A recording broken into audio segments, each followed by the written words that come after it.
Welcome back to another video.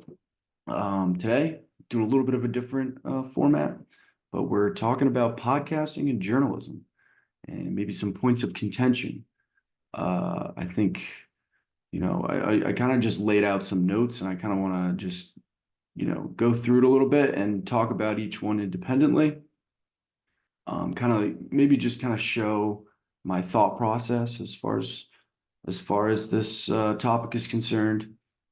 Just because I've been thinking about this week, the way in which we get information today. I think less and less people are getting it from online or getting it from mainstream media outlets, the television newscasts that used to guide most of our, political conversations. Now we have podcasting isn't everything. I think it's part of the picture, but I think it's an important one. I think it influences a lot of the information that we have.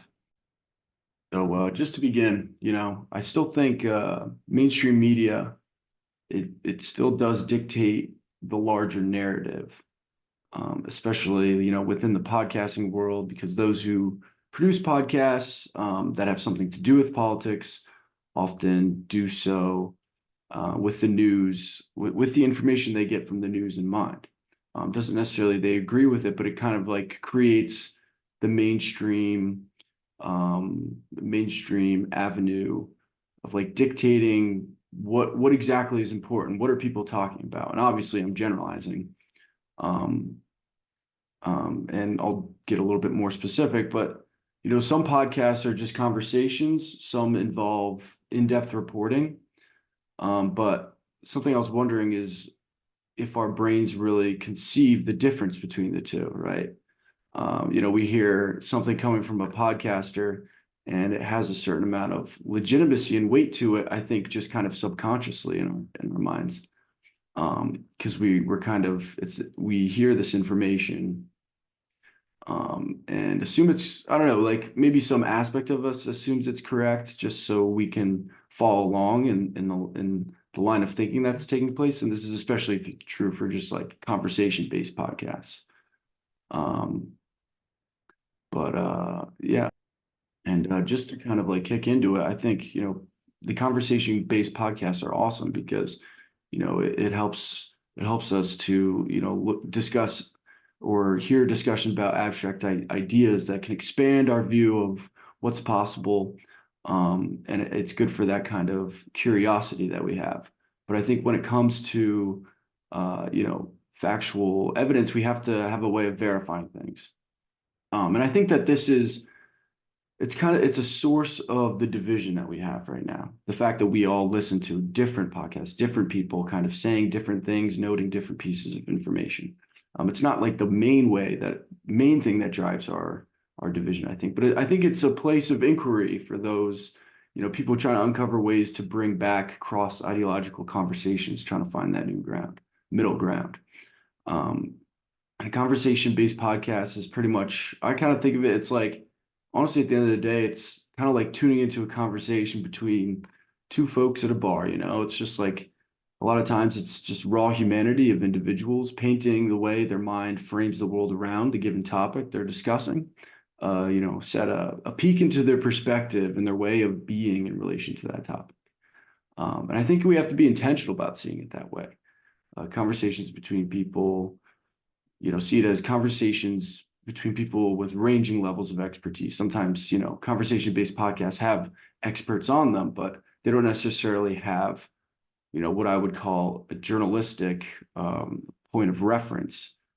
Because I think what I kind of wanted to separate is like, okay, well, we have like the old way of hearing a different perspective is more just tied to what is a journalist, who are journalists like interviewing, what is that hour-long interview on TV like, and I think podcasts have kind of threatened like that style of conversation. But I think like the journalistic part of it is that type of an interview I think is different, and I'm gonna kind of explain why. I think when a journalist is interviewing, let's say, an important figure, like a very different thing is taking place. It's not just two people having a conversation.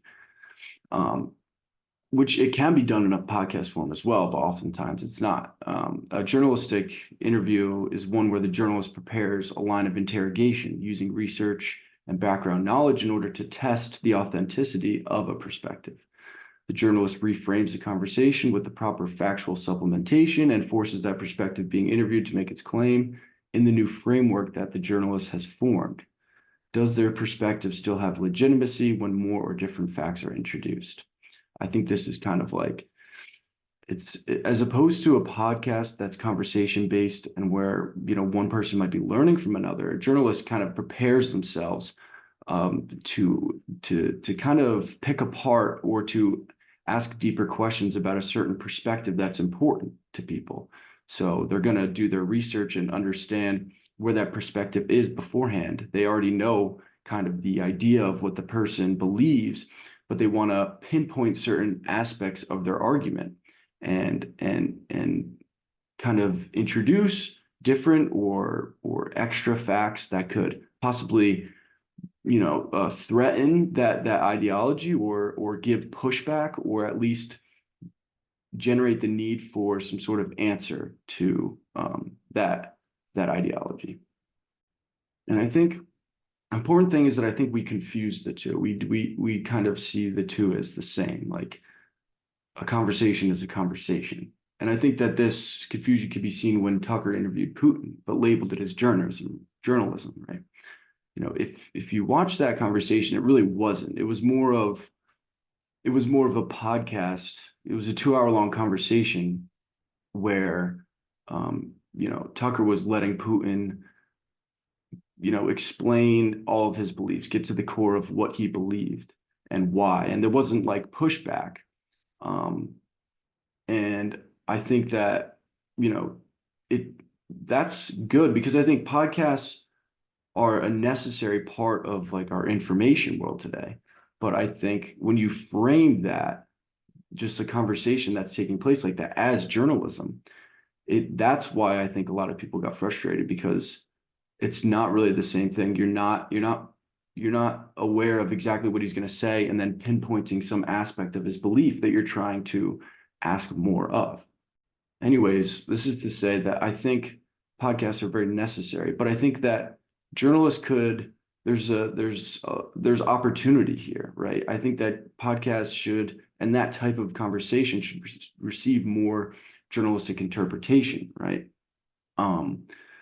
I think from there, it's the job of a journalist as an outside voice to pick apart, not necessarily being there on the scene, but let's say Tucker interviewed Putin and, it's talked about as a podcast. Well, a third party journalist can come in and say, okay, well, after the fact, let's pick apart the conversation. Let's understand what aspects of the conversation need to be reconfigured, seen in a different light with different facts, supplemented. And I think this was done. This was done by Newsweek, particularly on one aspect of just focusing on the interview, because I think it's just been trending a lot. Putin was saying that, Poland kind of allowed Germany to invade them. And this Newsweek article kind of like digs into, well, what's the actual history there? Because Tucker had kind of just like went along with what Putin was saying and didn't really push back at all. But here's the level of like pushback that needed to be there. So at this point in the interview, Putin kind of, he discussed that Poland got invaded because, they were being uncooperative with Hitler. But here, the article notes that, Hitler set the stage for the invasion by making it look as if the Poles had provoked the hostilities, and the SS obliged by staging numerous false flag operations and Polish provocations against Germans. So really, like, it was this kind of, he was trying to draw a parallel to some sort of like claim that Russia thinks they have over Ukraine. In that sense, it gets sticky. But ultimately, the article, it kind of just, it pieces apart that argument that, Hitler invaded Poland because he was provoked to do so. And kind of in the same way that you know, Putin sees himself being provoked to invade Ukraine. And I think ultimately, like, this is just like a small example. And I wish that if this interview with Putin was framed as a podcast or like that type of a conversation, right? Then it would allow, I think the media would respond better by just doing that with the entire conversation, just picking a point every little detail of it and then trying to from there generate a perspective from the Russian people who are for the war based on the facts that's there and actually trying to understand their point of view as opposed to just kind of, labeling it altogether as completely conspiratorial.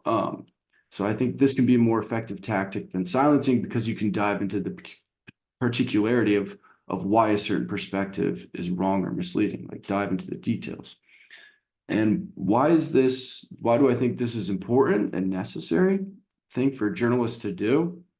Because I think today, like without this framework, without an outside interpretation of the facts, the conversations that influence us, they happen in a vacuum, and we're left with too much information to decipher ourselves, right? There's so much information out there, and there's so many different avenues to understand different ideas and to believe different things. And we also live in this time where like journalists are struggling to find work, right? But it's not that we don't have enough information. It's kind of that our media hasn't cited itself as the middle ground because there's not really a sense of trust, I think, towards the institution. Maybe because it has chosen sides ideologically. I think that there's, a lot of different. So I don't know. For this reason, it ought to be the job of journalists to fill in the blanks for us. This requires trust from both parties. It requires trust. It requires us trusting journalists, but it also requires journalists trusting that people will listen to them. And that's something that has to be developed over time. Not simply identifying entire podcasts or perspective as a product of conspiracy theory misinformation. For example, responding to the historical inaccuracies from Putin with the counter evidence. And you can't just say that, we've done it before. We've pointed out all of his conspiratorial claims before. We don't need to again. No, it needs to be reinforced because that's the product of our information age. Is information just keeps coming at us, and the more repetitive it is, the more we're likely to believe it. So with new evidence, one can reframe their view of the subject with more factual evidence and come to understand the point of view with a new perspective, one that incorporates that evidence. By doing so, we can shed light on propaganda, then also seriously consider what it is like to hold these views through the lens of, okay, what are the journalists saying about it? The people who I trust to really be deciphering this information. And then from there, I can make my own decision. It begins the journey of self-education. That's really the job of a journalist, to inspire a desire for a deeper understanding of a particular subject and a desire to know the truth, not just ways to further their own bias. Because I think the best way to counter the desire for bias is by providing inspiration to uncover the truth, because the truth is just more interesting. And I don't know, I think we have to do more. We have to do more. I think we can do more. But I think I think it's cool to see the different ways we can do more work. Like as a journalist, we don't have to be beholden so much to the simple confines of what constitutes media, but really it's about being that middle ground in any aspect of information. And I don't think limiting that information, saying that Putin interview never should have happened, I don't think that's the way of saying it. I think seeing it as journalism is wrong, but that conversation should take place. And then it should be up to us, up to journalists everywhere to say, what can we learn from this conversation? How can we teach people? And how can we expand our own knowledge about what's going on? Because really, it's about informing people. So I don't know. That's just what I think. And I hope y'all have a great weekend.